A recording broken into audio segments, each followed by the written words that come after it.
Hi YouTube! Welcome back. It's me Marshie. Welcome to another True Crime Monday. In today's case, we are taking a look at cops run into secret killer who was in the middle of dumping body parts in the river. He got caught in 4K.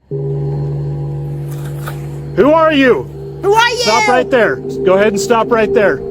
This Idaho state officer is pointing his flashlight at 70-year-old Alan Bruce. He has no idea that the man he just ran into was in the middle of dumping human body parts in a nearby river after murdering, dismembering, and meticulously covering up the crime scene. Okay. For those of you guys who were asking for Dismemberment Monday, here you go. Uncle, no, it's not even Unc, it's Gramp. He's 70.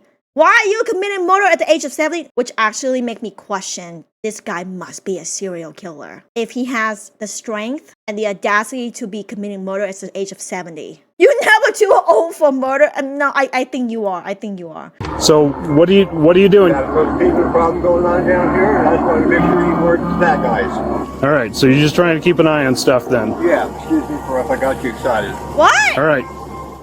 After Alan walks away, it would take investigators days to discover exactly what he dumped in the river, leading them through a twisted maze of misleading clues and disturbing discoveries, and what might be the worst crime these small-town officers will ever uncover. Oh, it stinks. Oh, God! Pick your friends. Don't show it to you can us. pick your nose, but you can't pick your family. There is no body found. He was reduced down to nothing. That's insane.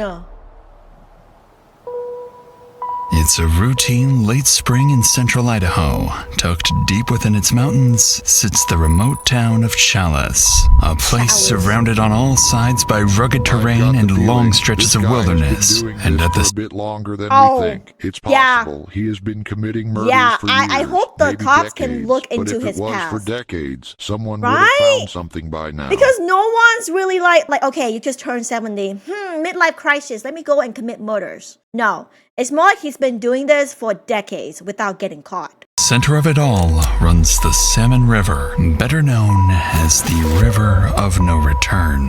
The small town of Chalice is home to fewer than 1,000 residents. Crime rates here are remarkably low, and serious violent homicides are unheard of. But that's about to change, because a heinous crime happened somewhere in this town, and what's left of it now is in the Salmon River, waiting to be found.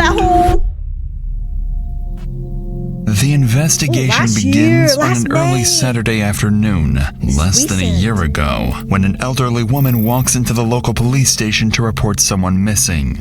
When he's upset, I'm just surprised he hasn't been back to see. That's why I'm concerned. Yeah.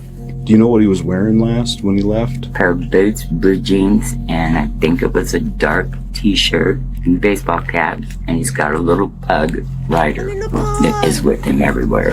Who is Patrick to Just you? one of my dear kids that I've taken under my wing. Okay, so not biological. No. Okay. There's a picture. Yeah, picture, okay. Does this picture resemble what he looks like right now? His beard is a little fuller, and his hair is in better shape than that.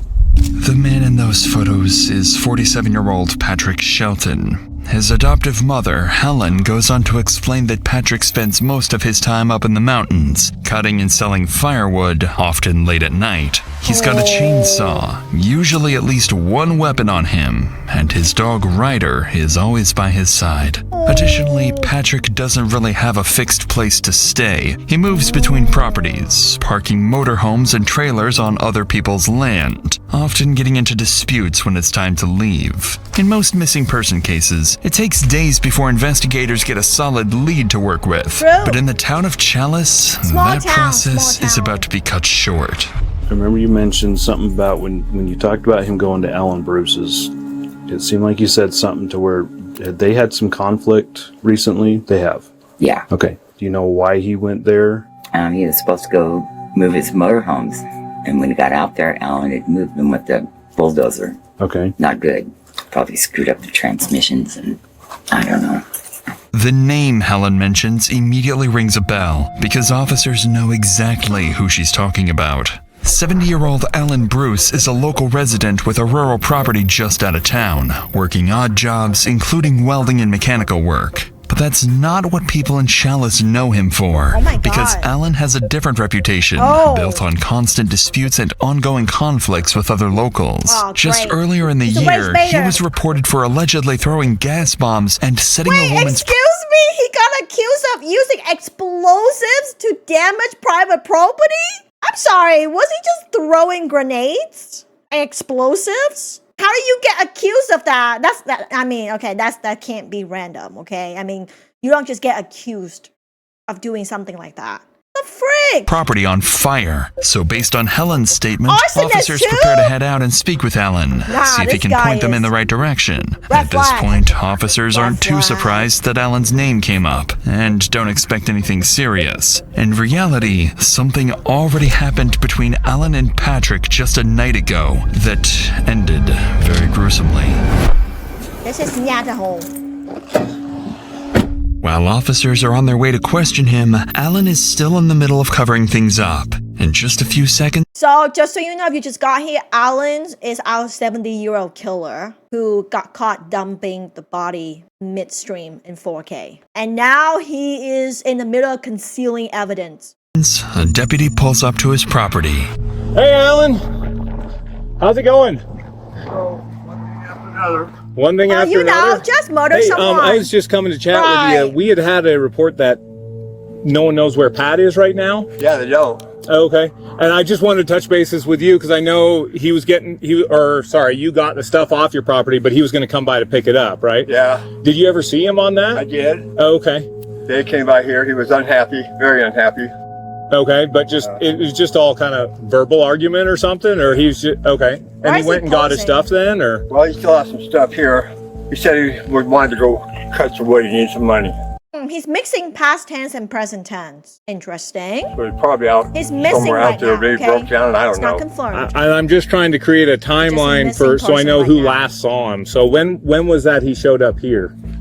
2 nights ago. Two nights nights ago? ago? 2 nights Okay. ago. Let's see, Yeah, what is whatever. Thursday night? Okay.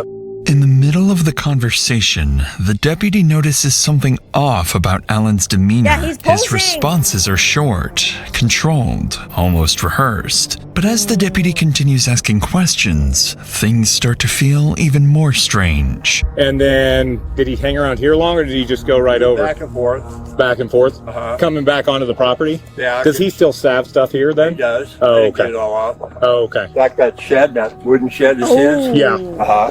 Oh, okay. The tires in it. And you can see there's a pickup rack just over that Ford. Oh, just the steel there Yeah, the poking steel- up? steel Oh, that's okay. his. Okay. So he... Wooden rack over there on the back of the tractor, like that. This, okay. Tires. Just kind of bunch of crap laying around? Right. Okay. So he got some of it though? Yeah. Do you know where he was taking it to? Taking it down to his motorhomes. He knows where a is lot Motorhomes? about him. Right here, you walk over there and you see. Okay. He's like, I'll give you a tour. Oh, there? There's his Ram Charger and another one's in front. The motorhome Alan is pointing to does indeed belong to Patrick, but more importantly, it holds items that might explain what really happened to him. Alan goes on to explain that he moved Patrick's motorhomes himself because of the ongoing disputes and problems between the two, which sounds normal considering they're frequent business partners. But as the conversation continues, the deputy takes Yeah, note the of dirty Alan's clothes, shifting body you're language right. and quietly requests another officer to the scene. There's a noticeable tension in the way Alan carries himself. I mean, it kind of, okay, this is something I want to point out. So why is it only like, looks like there's sand or some sort of dirt patch on his pants, but it's only from here. It almost looked like he's trying to drag like a heavy item or something. Because usually you get more dirt in the boots and like the end of your jeans, but it looks like mid-body. That's quite sus, isn't it? This is because while he's speaking to the deputy, his sole focus is on the barrels sitting just a few feet away, with Patrick's dismembered body parts hidden inside. Bro! Oh my god, why are you putting the barrels in plain sight? Oh, wait, I thought... Oh, because he was caught midstream. He was going to put the barrel in the river, but he was caught by the police. That's why he brought the barrel back Oh my god, bro. Go! Oh, the smell. He's riding along with me. This guy is cool. I was just on a phone call for a minute, so I didn't want to bring that out here. So did he stay here last night, or? No. Oh, okay. Okay. And he didn't tell you where he was going to get the wood? Hold on. It was Thursday night he left here, not last night. Okay. Does he have any favorite spots so we can just go He's got a check spot for up him? there at Bay Horse, pretty close to the top. You go up there before you get Casual body the language? rest area, the potties. She road takes off and goes down the hill and crosses the creek. Uh-huh. Way back up in there is a favorite wood cutting spot for him. Oh, okay. Okay. Is that the only one you know about? It's the only one he took me to. Oh, okay. You may be the last person that saw him because he would have then gone up there that night potentially? Yeah. Oh, okay. Yeah. Notably, Alan's demeanor shifts once again. With a second officer on scene, he becomes more composed and careful with how he answers questions. Despite this noticeable shift, Alan provides deputies with something useful, a location where Patrick might be. The place he mentions is a remote area about 20 miles out, near the so-called River of No Return. Naturally, it's somewhere deputies need to check, but before heading out there, they decide to take a quick look around the motorhome Alan pointed to earlier. A small decision that will give police something useful to work with later on. Wow, what a big property. Yeah, always remote areas. The doors right? are ratchet strapped closed. Those. Looks like it's cut. are these your footprints? No. Maybe take a photo of those. Oh, yeah. Yeah, it looks open. That looks... I think it looks cut. If that Someone isn't that cut bolt, with the bolts. that's an additional. I'm assuming Alan had to access it to put it in neutral. Technically, you could be looking at unlawful entry. Clearly, the locks have been tampered with, consistent with Alan's explanation that he moved the motorhome himself. It's a small detail, but one that... Oh, was he using the motorhome to either move the body or put the oil drum inside to move? Yeah, because the oil drum, I can imagine, is very heavy. So you can't just casually rolling it, right? So he has to have some sort of transportation. Reason why he looks so dirty because he was burying dead bodies. Yeah, exactly. could give officers grounds to detain him later on, depending on how this unfolds. But without a warrant, officers can't search inside the motorhome, so they step back, leave the scene, and head towards Big Hill, where Patrick might be. At this stage, there is still no confirmed crime. Alan has been forthcoming, and nothing directly points to anything serious just yet. But by the end of this night, police will have more than one suspect on their hands, and what might be the worst crime this town will ever see. But before we get... I saw somewhere online that this person was saying that if you were to commit crimes, make sure to wear a shoe size that is either one size smaller or one size bigger. But in my opinion, though, I don't think that's really is an advice, because they can really see, depends on the pressure of your sole. They can find out if you intentionally wear shoes that are 2 sizes smaller or 2 sizes bigger. Yeah, so don't commit a crime. And don't listen to that advice, okay? Listen to me. Don't commit crimes. No, I can't believe someone said that. I'm like, no, they can find out the pressure of the soul. If you're purposely wearing shoes too small to commit crimes, they can certainly tell, okay? It's 2026. We have technology. Maybe back in the 80s, maybe no, but nowadays, they can tell. That it's important to note that cases like these can affect the mental health of both the officers and the innocent people involved, and stressful situations in everyone's life. Yeah, clown shoes. Well, also, one thing I've noticed though, they like to commit crimes wearing shoes that are really unique. There was one case where one of the killer was wearing a limited edition Nike shoes, and they were like, yeah, that's really obvious. Like, if you're wearing really unique limited edition shoes, yeah, maybe don't. Roughly 2 hours later, deputies arrive at Big Hill, where Patrick was known to frequent for cutting firewood. On the ground, deputies notice tire marks and begin following them. And as they continue along the trail, they spot something in the distance. A red pickup truck matching the description of Patrick's vehicle with a damaged windshield. in windshield. Not far enough. They found your truck. I think that's normal. I believe so. Hey, Pat! Pat! Pat, it's Custer County Sheriff's Office! Can you hear us? Dog's in the seat. Doggos? Alive? What was the dog's name? Ryder. Ryder, buddy. Oh my god, that's the pug. That's the pug that he has. Has the dog just been in the truck? Like all day? What? Just left the dog there? What the freak? This looks like the truck was abandoned and the dog is just still in the truck. I don't know how long. Ryder. Is it awake? No, it's not moving. No! Dog's been in here a while. He's messed himself. Oh, baby. Oh, he's moving. Yay, doggo! It's definitely a he, by the way. Hi, baby. Oh, yay, doggo's alive. Okay. Oh, it's We're so gonna get you some cute. water, okay? Oh, poor baby. It's so hot. Oh, poor baby. Where'd he go? Where did he go? Where's your owner? Oh. Miraculously, Patrick's dog Ryder is Patrick's still alive dog. after 2 full days, 2 but full he's days? severely dehydrated. As deputies Oh, this Alan guy. Oh, if I was a jury, if I was a judge, or just I'd be adding extra charges? Extra charges for animal abuse? Look at that face. Look at that face. How dare you leave Patrick's dog in here for 2 days with no water, no food? Bro, extra charges. I don't think so. pull Ryder from the vehicle and give him water, they notice God, something please. else. Patrick's chainsaw is missing from the trunk, suggesting he might still be somewhere nearby. And while they discuss their next steps, Ryder suddenly begins reacting to You know what this means?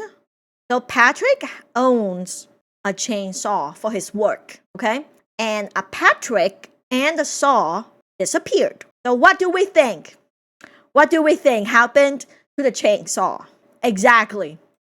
something in the air. Dogs like Ryder have a sense of smell up to 100,000 shit. times more powerful than humans, comparable even to trained police canine Whoa. units. I didn't Without know that. realizing it, officers have stumbled onto their strongest lead yet, and Ryder might guide them directly towards the answer they're looking for. Poor buddy. What's up? Go, doggo! See that? No. So that makes me think he could be down lower if he would, because his chainsaw's not here. Yeah. He always has his wanna go down for a chainsaw. walk? I'm thinking so. I'll go with you. I kind of want to walk down Using there his and see if his chainsaw behavior too still is points that way. Right. Let's walk him. Like,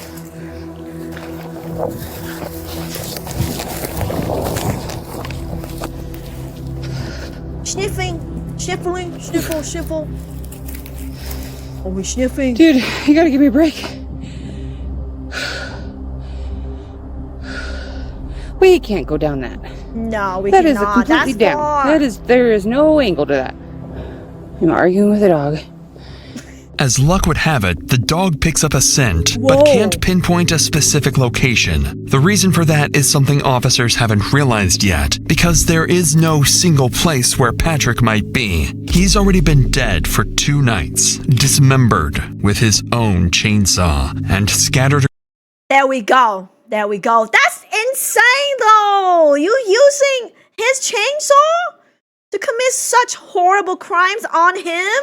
Oh my god. Like, oh my god. That is crazy, dude. That is crazy. Very nice scene. Yes, nice scenery. Across the very mountains deputies are now searching. Some We of his gotta remains go. are already floating down the river of no return, just 20 miles from where they're standing.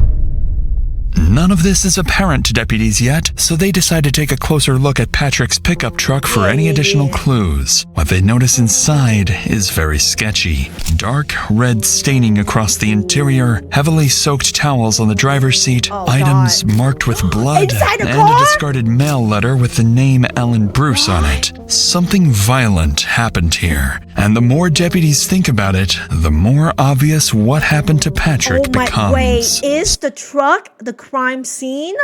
Inside with the dog? What? That's the crime scene! So before the evening ends, they secure the scene and return to town where Inside they a talk to truck. other acquaintances of Patrick who collectively make one thing crystal clear. Alan had an ongoing feud with Patrick. Okay, He okay. recently moved his motorhome using heavy equipment and damaged it in the process. And he's the only person anyone can think of who might want to hurt Patrick. So Alan got beef with Patrick and they're arguing over probably his RV, the ownership of the RV, which is like, really? Because they like, I think it was mentioned that they're business partners. So it's not like a strangers. With that in mind, investigators formally identify Alan Bruce as the primary suspect in Patrick Shelton's disappearance. But the reality and discoveries awaiting investigators in the coming hours are anything but straightforward, as they'll soon find themselves investigating more than one suspect. For the time being, though, search warrants are requested for both properties, and Idaho State Police are called in, bringing in a team of experienced detectives. However, as the multi-agency effort is underway, someone in town is simultaneously running their own homicide cover-up operation. What? As night falls, Alan moves quietly, continuing to dump body parts and evidence in the river, and burning anything that could tie him to what he's done. At the same time, police's search and rescue units are mobilized, preparing to comb through the surrounding terrain for any sign of Patrick. Around midnight, Deputy Mike is sent to patrol. He's like, oh shit, the cops onto me. I gotta quickly do it. Even though he got caught in the act. Patrol near Patrick's truck, monitoring the area in case anything changes. A few hours into his shift, something does. Oh, there you go. This is what happened. What happened, chat? Alan, we see you in 4K. Who are you?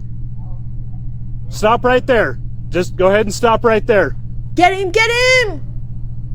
So what are you coming out here for? That guy there, Stephen He's out of breath. Shelton, that's his stuff. I kind of looking after a little bit. Okay. Car down here, and I come down here to investigate, see if someone's ripping him off. Okay. I didn't know it was you guys.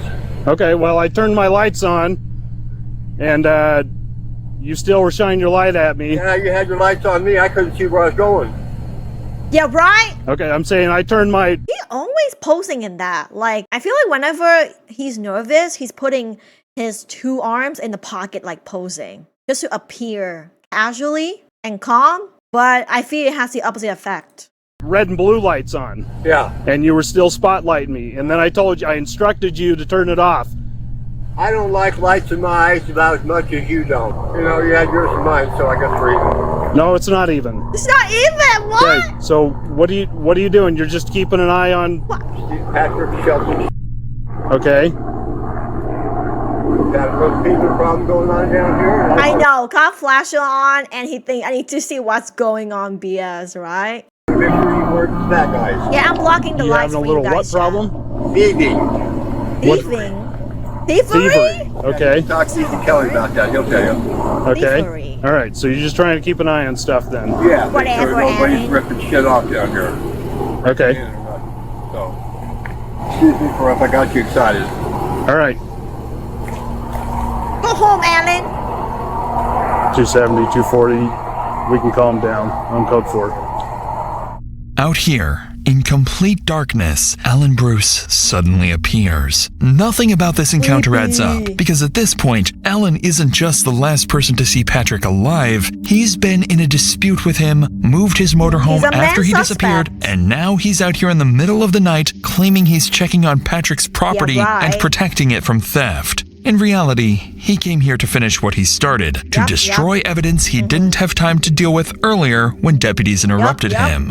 Worse yet, just minutes ago, he was at the River of No Return a couple miles away, disposing of what was left of Patrick. Deputy Mike doesn't know any of this What yet, was but left? this creepy encounter makes it clear Patrick. that Alan knows something police don't. Unfortunately for him, this is where things begin to crumble, because coming back here tonight is the mistake that's about to collapse his entire Wait. cover. Chat, look. One of his sandals got wet, and his pants too. Ooh, caught him 4K, Alan. Okay, don't bullshit your way out. Yeah, I don't think so. Look. Yeah, operation. 3 days. Get him. In the early hours of the following morning, investigators used the overnight developments and the encounter with Alan to accelerate the approval of search warrants. With everything they've seen so far, it's clear Alan knows something they don't, and they need to find out what that is. To do that, they put a plan in motion. First, get Alan off the property, search it, and if any hard evidence is found, bring him back and confront him with it. So while detectives get the search warrants approved, one deputy is sent to Alan's property with a simple objective: get Alan into the car and keep him away from the property to avoid destruction of any evidence. Alan, on the other hand, believes he's already taken care of all the incriminating evidence and that there's nothing left to find. When Deputy Kelly arrives at the lot, Alan has no clue how quickly his entire cover-up plot will come They didn't say what kind of dispute, argument he has with Patrick. I mean, if I have to guess, it has something to do with the business, money. Money, paycheck, insurance probably is the reason why they were arguing. crashing down on him. Maybe the RV ownership too. How's it going? Yo, whoa. Hopefully your day's a little better than when I last ran into you. You said everything was, well, your truck's still broken down, I guess, so maybe that's not the case. You changed out your clothes at least? He did not change his clothes. Wearing the same clothes. Sure hope he turns up. He's got unfinished business. Yeah, he's still got stuff on your property too to get off too, huh? So, I mean, y'all were getting along for a while there, but then, what happened there even? Oh yeah, chat, where do you think he put the chainsaw? Because he can't just put the chainsaw within the oil drum. So we know that the body parts were in the oil drum, but what about the chainsaw? Maybe buried somewhere? Toss river? Just toss everything in the river? Is the river his dumping ground now? Maybe in the river, you're right, probably. Started accusing you of stuff, or? Yeah. And there was nothing I could say to convince him that wasn't. Well, I appreciate Maybe it's in you being plain sight available too. to just chat with them a bit more. They're the professionals. They've got questions I probably didn't ask. Yeah, he didn't even change his clothes. Even as the deputy tries to subtly probe for more information, nothing useful comes out of it, and Alan sticks to his story. Interestingly, though, Alan appears noticeably more relaxed, likely because he's confident that there's no way police can tie him to a crime. Yes, Roughly you wait, 30 Alan. minutes later, deputies and detectives arrive at the property. While Alan waits inside his car, the discovery of the evidence he failed to cover up starts with Patrick's motorhome. Ooh, what's inside, chat? Blood, maybe? Maybe blood? What's inside? Sheriff's office. Make yourself known.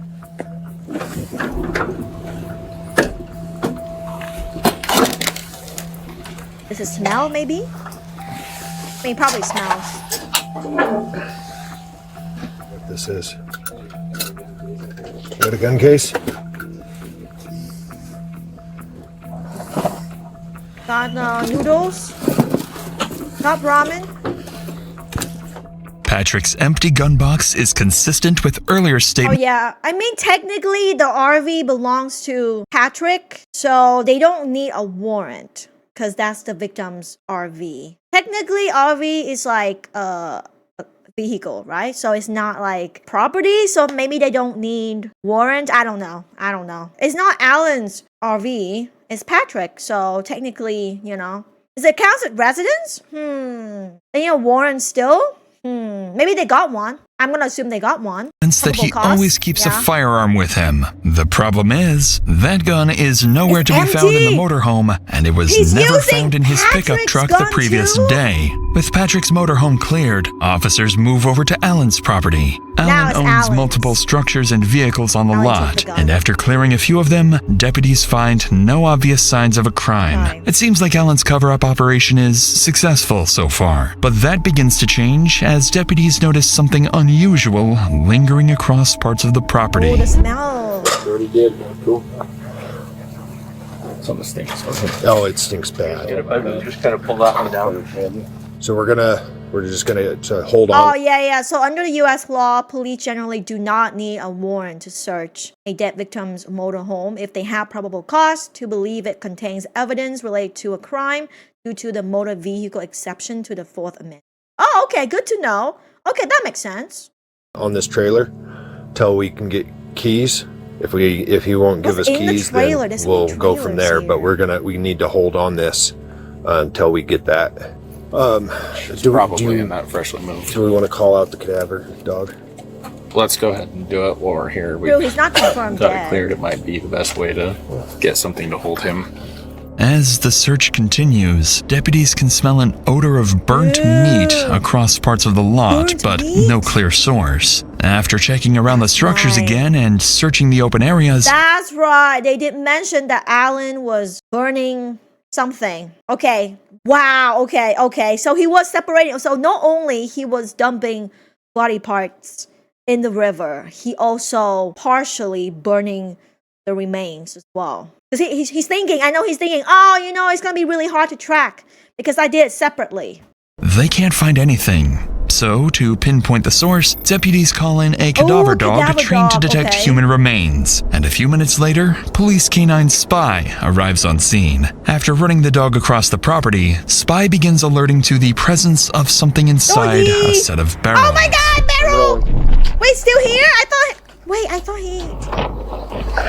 Oh my god! Oh wait, it's clean out. Oh my goodness. Okay, so it starts looking, yeah. I thought, chat, for a second, I thought. Yeah. No, we got our window. In a burned box. Ah. Take photos. Latex gloves, windows. Latex gloves. It's a tiny barrel, yeah. And doggy treats. I'm gonna get a packed up picture.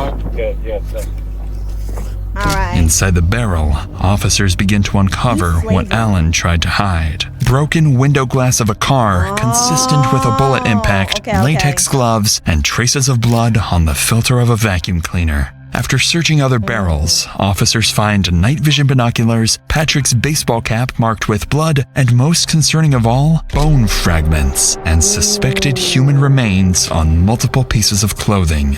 Additional items are recovered as well, including ammunition and magazines, but no firearms, suggesting the weapons may have been moved or hidden somewhere else. Among the findings, detectives note the missing... Oh yeah, night vision binoculars, because he was trying to get rid of the evidence late at night, so he needs to see, He can't see. Grandpa firearms, can't see. The lack of any intact remains, and the speed at which the scene appears to have been cleaned, something particularly peculiar, leading them to consider that Alan may not have acted alone. What?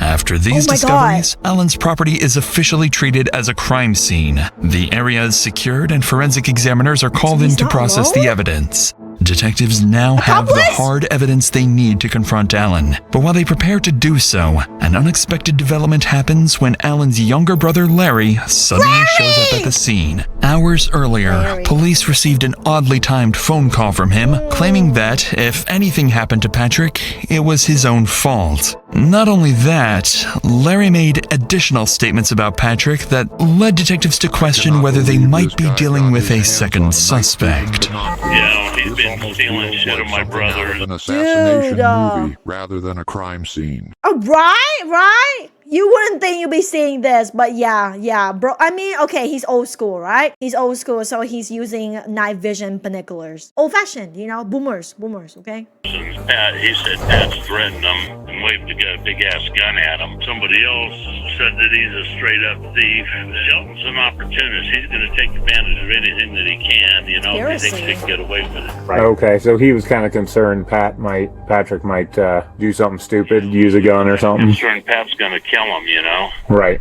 On the call, Larry made it clear that Patrick was the aggressor and the one who had been threatening Alan, leading investigators to suspect he might know more than what he shared on the phone. So naturally, their suspicions rise when he arrives at the search warrant scene unannounced. Once detectives begin speaking with him, Larry seems confident he can prove that Patrick was the problem. Howdy. How's it going? And you are? I'm Alan's brother. Okay, I'm Sergeant Tuttle with the State Police. Okay, well, of course, Alan's the perpetrator, okay? Of course, Alan's brother is gonna say Patrick, the victim, is a problem. Of course! You're his brother! You're gonna be biased! So, obviously, your brother got himself in a lot of trouble. That's what it sounds like. Yeah. You want to go in the trailer? We can go sit in the trailer where we're not getting. I don't think he's an accomplice. You though. said that Shelton. Larry, I don't think so. Patrick Shelton, yeah. Okay. And he was threatening your brother, right? Right. And so, is that something your brother told you, or do you have other knowledge? Yeah, That's something my brother told me. we My don't brother believe said, that. hey, he pulled a pistol and waved it in my face and threatened me. And how long ago did your brother tell you that? About a week?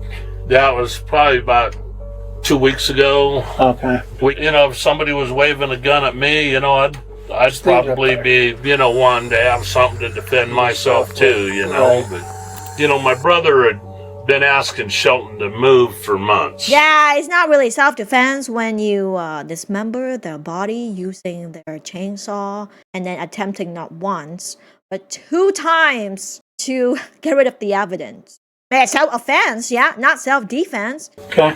And Shelton It's the was RV, like, isn't it? well, f*** you, basically. So my brother took the little road grader, the little dozer, and pulled his stuff and put it out here on the other side of the fence. Stuff. Is this something your brother told you, or is this something See, you saw? again. As far as moving the stuff, Yeah. I came by the day that he was moving stuff on the way home. What I done know, when my brother had moved the stuff just to try to get the pressure off of my brother, I text Shelton and I told him, hey, I moved your crap off of my brother's lot. So then he texted me back when he got to town going, I got a beef with you. I mean, Shelton's a drunk and a dope fiend. Okay, so... Oh, jeez! I told him you're f***ing up, not getting your chunk off copy I was given to me that needs to go in there. off Alan's Oh, you lot. did? That was May 3rd. Okay. He goes, I'm broke down and trying to get a ride.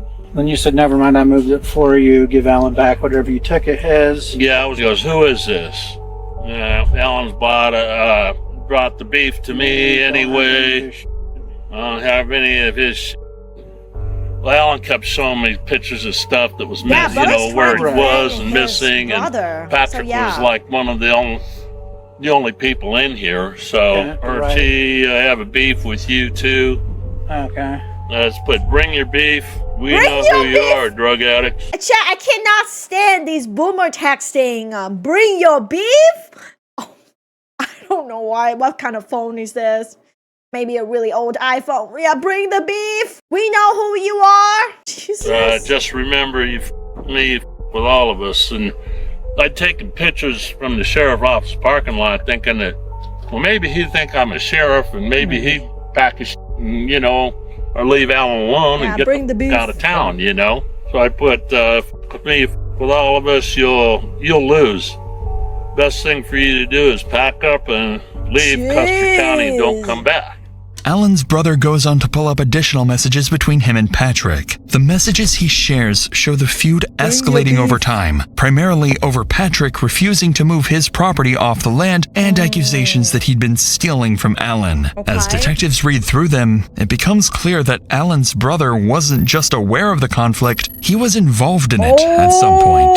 This only adds to investigators' suspicions. So instead of continuing to circle around it, the detective says exactly what he's thinking.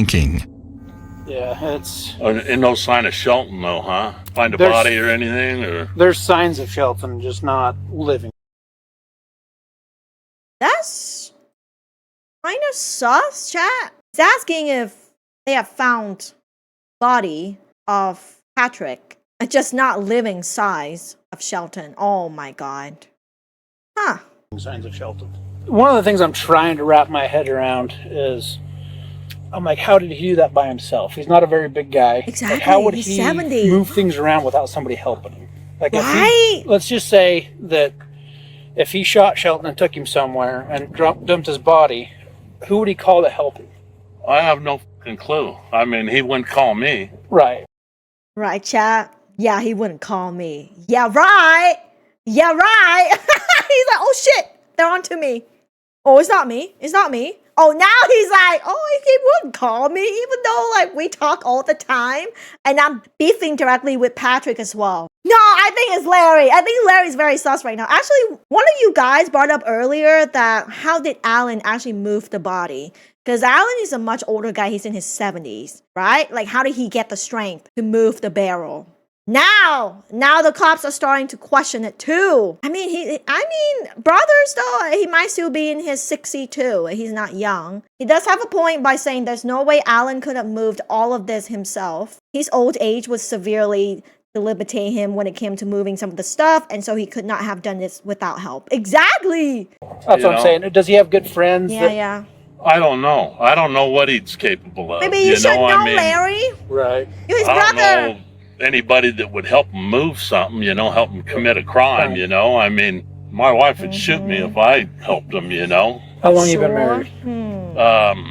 Since 2016. Yeah, she murdered you. 9 years. Last night she's like going, well, this and that, and what if it was Alan? Hands in pockets. What if he comes and kills us in our sleep, I was like, because, she was watching that Criminal Minds for a long time, after she retired from the DA, it's like... W wife, me too. Serial killers, he's joking, but his brother literally could be a serial killer. He's like, serial killer, yeah, that can't be my brother. You're laughing now, but I don't know. You don't know what Alan is capable of. He's 70, he murdered someone, he dismembered someone. You don't know. Tell her Babbitt's Custer County. Don't worry about serial killers. When it's all said and done, everybody will know everything. You can Maybe pick it's not your friends, Alan. Sorry, you can not pick your Larry. nose, but you can't pick your family. On that interesting remark, Larry shifts from defending his brother to no longer being certain and begins to see things the way... Chad, did he say you can pick your nose, but you cannot pick your family? That's an interesting statement. He said that, comparing picking nose with picking family. Never heard that before in my life. I mean, you can pick your family. It's called your spouse or your children too. That's your family. You can pick as well.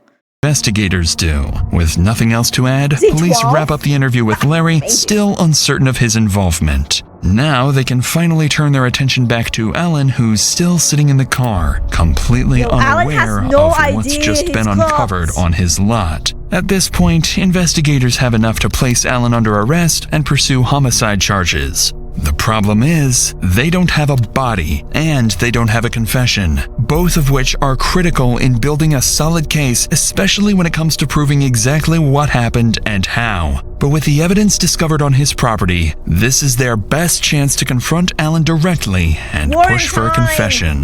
The stakes are extremely high. If Alan plays his cards right, a skilled defense attorney can create just enough reasonable doubt to get him out of this scot-free. We've got a cadaver dog hitting on other spots on the property that have bone fragments. Check the river! And the only thing that dog is trained to hit on is dead humans. There was only 2 people here that night, you and him. Right? There's nobody else that I can talk to. Can't find him. And if you didn't do it and somebody else did, can you point me in the right direction?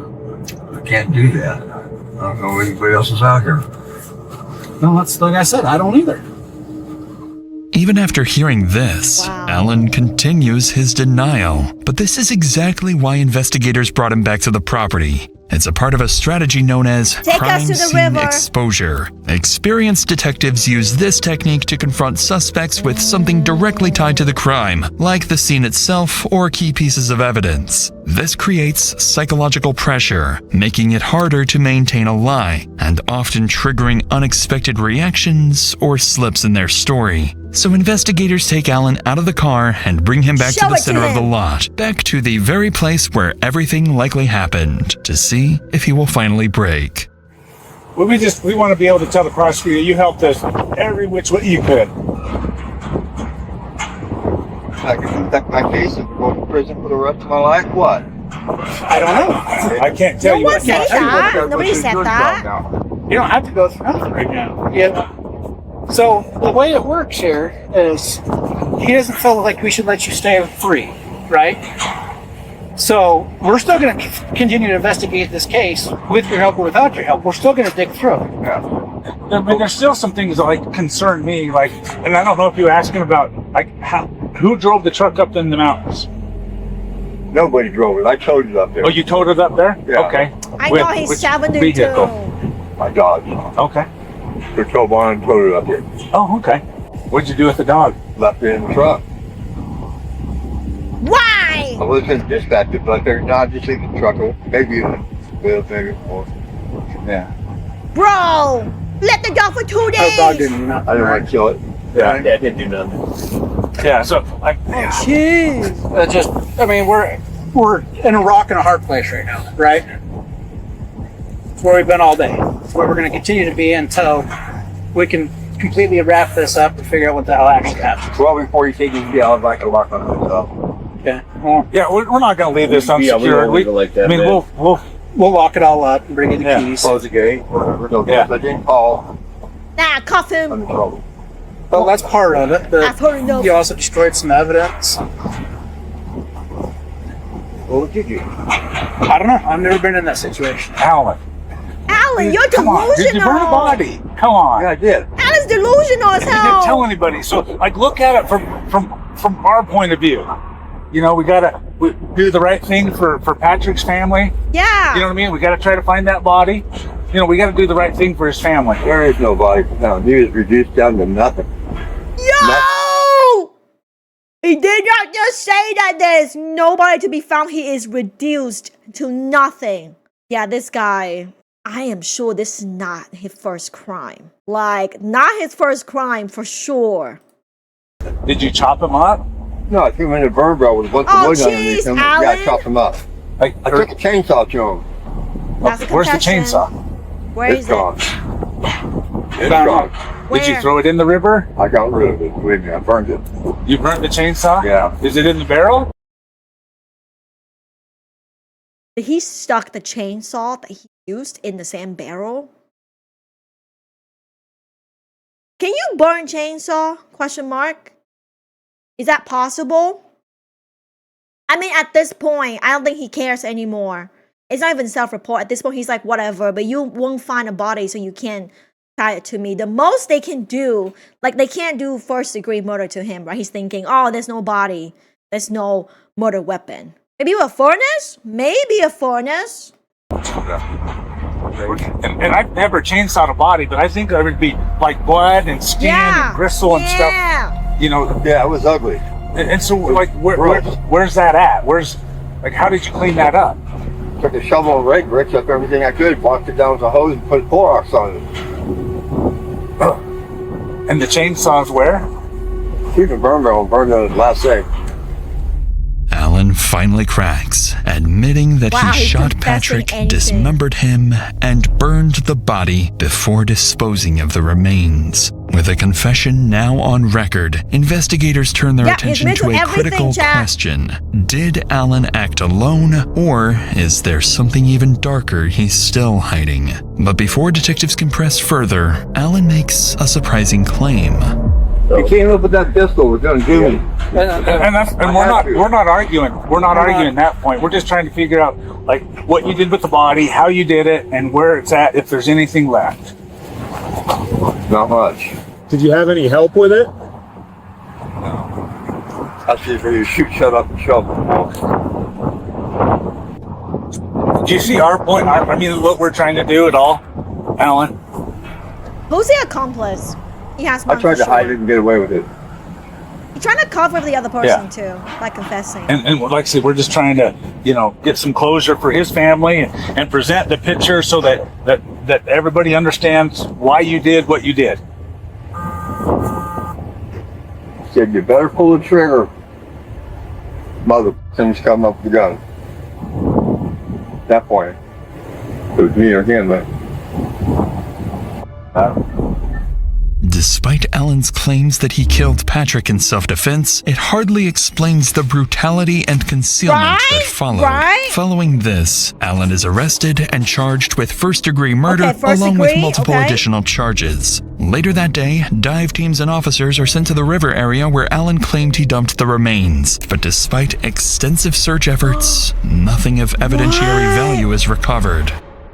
No. In the days that follow, police obtain a warrant to search Alan's phone, where they find the most critical evidence in the case. On Alan's phone, detectives find a hostile exchange from May 7th where Patrick texts Alan, "You will be seeing me soon. Make your peace." And Alan responds, "Never be at my place after dark or else." But it's in the camera roll where they find what they had been unable to locate for days. A photo of Patrick, dead inside the cab of his truck with his silver pistol next to him. The photo was... Why were you taking photos of that? Why? Seriously, why? Why? If I have a nickel for every single time a killer murders someone and then take a photos or film that, I would be rich by now, chat. Imagine he's showing photos and like, hey, look, check out my photos. Oh, oops. You're not supposed to see that. Imagine? Oh my god, bro. Bro, yeah. Well, yeah, pretty much self-report. Yeah. Taken at 6:25 a.m. on May 8th. When asked about it, Alan claims he took the photo as proof, in case he ever needed it.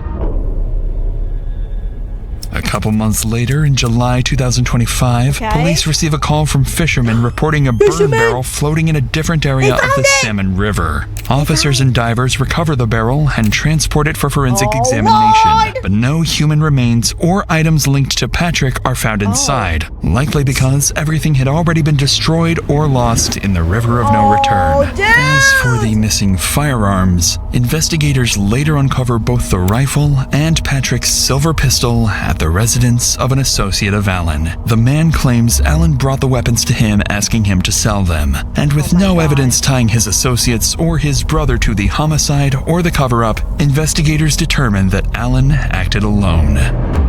In October 2025, Alan's initial charges were reduced to second-degree murder and... Why are the charges being reduced? Because they couldn't find a body. Because there's no body. There's no chainsaw. I mean, the murder weapon was the gun. So they found that. But that's bullshit. Also, they couldn't find any connections with an accomplice either. Not enough evidence for first degree. That is an insane amount of BS. I guess she's already old, chat. It's fucking 70 already. So it doesn't matter if it's like 25 years in prison or for life. Because either way, it's a life sentence. But I do feel bad. My heart goes out to Patrick's family. They can't have closure, you know, because they found no body. So that's tough. Destruction of evidence after Alan entered an Alford plea, meaning he maintains his innocence while acknowledging that prosecutors have enough evidence to convict him. In November 2025, a judge denies Alan's last-minute attempt to withdraw the plea and sentences him to 20 years in prison. He must serve at least 10 years before becoming eligible for parole, meaning he will get a chance to walk free in his 80s. Is this sentence because of his age? No, he 10 years before eligible for parole, meaning he can walk free 10 years from now. That's insane. I mean, I know he's old, but like, what the frig, bro? No, that's what I'm saying. This guy is not, this is not his first crime, chat. He knows if there's no body, they found nothing, they can't convict him for longer. My God. Yeah, this guy must have really thought of everything. The body can never be found. But given the severity of the crime, there is a very real possibility he never leaves prison at all. Good, don't leave prison. That's why he's confessed, because he's new. They couldn't find any body, because he said, this is, and I quote, he's reduced to nothing. There is no body. Someone said the same thing, chat. If he's doing this at 70, calmly, he's done much worse in his past that nobody knows about. And then someone else says, my granddaddy used to say, for every rat you see, there's 100 that you don't. I agree with another comment. This one has 1,000 thumbs up. If you cutting folks up at 70, what were you doing at 40? Yeah, chat. Yeah, what do you think he was doing at 40? That's sick.